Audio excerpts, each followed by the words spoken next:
మెల్లగా మంచం కిందికి వెళ్ళొద్దు. నిన్ను బయట ఆడుకో, మంచం కిందికి వెళ్ళి ఎందుకు ఆడుకోవాలి? అంత భయం ఉన్నదని. అమ్మో బల్లుందండి. తల తల చాలా జాగ్రత్త. ఎన్నిసార్లు చెప్పాలి? వంగిరా. స్లైమ్ ఆడడానికా నువ్వు దొంగచాటుకి వెళ్ళి ఆడుకుంటుంది? దా దా.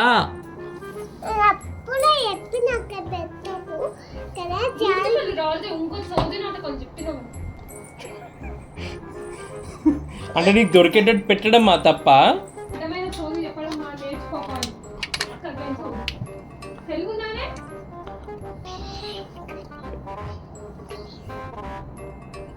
బయటికి రా, బయటికి రా.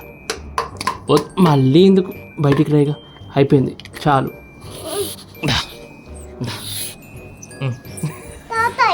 టాటాయిస్ దా.